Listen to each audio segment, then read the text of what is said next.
Plus de 7 milliards de francs CFA ont été mobilisés à la date du 31 mars 2023 par le Fonds de soutien patriotique. Ce point a été donné ce lundi 3 avril 2023 à Ouagadougou lors de la première session du Conseil d'orientation du Fonds de soutien patriotique.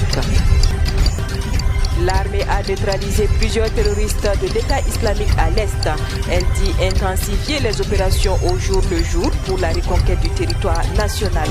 Mesdames et messieurs, voilà ce qui constitue la une de l'actualité de ce lundi 3 avril 2023 sur la première web radio du Burkina. Auditeurs, auditrices, bonjour et bienvenue. Comme je vous le disais en titre, plus de 7 milliards de francs CFA mobilisés, dont 3 milliards 457 361 700 francs CFA récoltés auprès de la Soribo Brakina pour le fonds de soutien patriotique. Lancé il y a 2 mois, ce point a été donné ce jour à Ouagadougou lors de la première session du Conseil d'orientation du fonds de soutien patriotique qui définira l'affectation des ressources collectées. Entre autres, 391 millions auprès de la Mabusig, 36 900 000 auprès de la LIPS.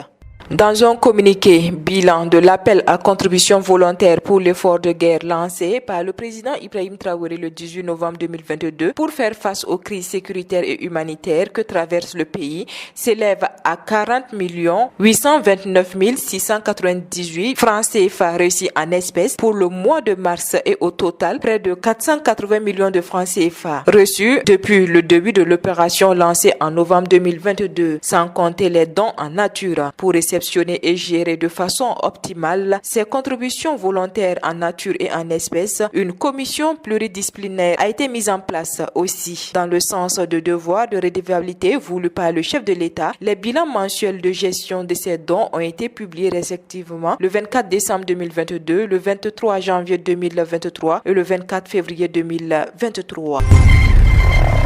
Les forces de défense et de sécurité et les volontaires pour la défense de la patrie ont neutralisé des terroristes qui ont troublé la quiétude des paisibles populations de Kantiari dans l'est du Burkina. Des armes et des moyens roulants ont été saisis dans la zone de Oursi. C'est un point d'appui du groupe terroriste État islamique au Grand Sahel qui a été éliminé. Les frappes se sont également poursuivies hier dimanche dans le quartier général des groupes terroristes dits de soutien à l'islam et aux musulmans. Dans la zone de Nassumbu, les vecteurs aériens ont fait feu sur les regroupements d'assaillants. Les survivants qui se sont réfugiés à la frontière ont à leur trousse les forces au sol. Les frappes de haute précision ont réduit en cendres plusieurs terroristes entre Yirgou et Silmangué dans le centre-nord. Selon les autorités militaires, la reconquête du territoire et la stabilité est un non-retour car les opérations vont s'intensifier au jour le jour.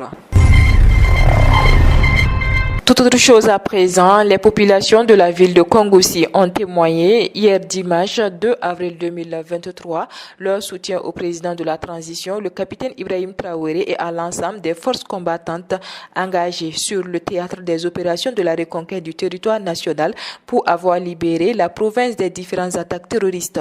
Plusieurs centaines de personnes composées de personnes déplacées internes et des leaders religieux et coutumiers, de femmes et des jeunes ont manifesté leur satisfaction au rond-point central de la ville de Kongoussi pour la reconquête de la province longtemps tombée dans les mains des groupes armés terroristes. La manifestation a été initiée par Ali Nana, coordonnateur du mouvement Résistance populaire, lancé en 2019 suite à la dégradation de la situation sécuritaire dans la province.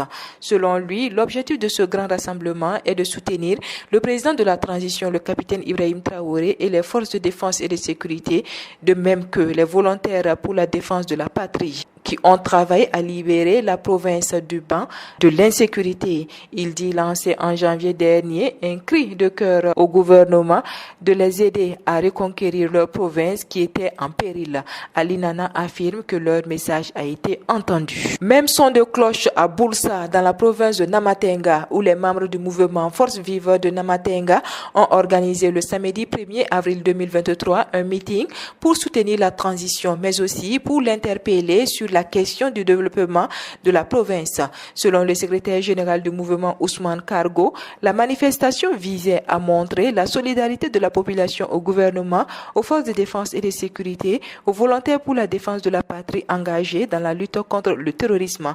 Il a précisé qu'il s'est agi également d'inviter le gouvernement à se pencher sur le dispositif sécuritaire dans la province, d'apporter le soutien du mouvement à l'effort de guerre et au réconfort des personnes déplacées internes de la province. Comme contribution, le mouvement a offert 100 000 francs CFA au PDI, 100 000 francs CFA au VDP et 300 000 francs CFA comme contribution à l'effort de guerre.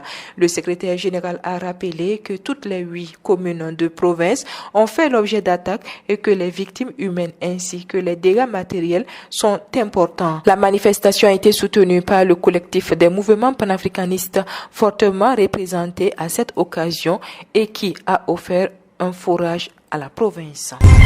Dernier élément de ce journal, au moins 125 camions et une quarantaine de taxis-motos chargés de vivres et d'articles divers ont ravitaillé par voie terrestre Titao et Solé ces derniers jours, suscitant une grande joie au sein des populations. C'est aux environs de 15 heures le jeudi 30 mars 2023 que les premiers véhicules du convoi de ravitaillement ont foulé le sol de Titao. C'est dans une ambiance de liesse qu'ils ont été accueillis par les populations. Immédiatement, de gros porteurs de taxis motos chargés de vivres et d'articles divers ont commencé à décharger leur cargaison sous le regard des populations. Le convoi de camions, de taxis motos et de motos appuyés par les unités de forces de défense et de sécurité et des volontaires pour la défense de la patrie déployés sur le terrain sont retournés vides à Waiguya dans la soirée du samedi 1er avril 2023.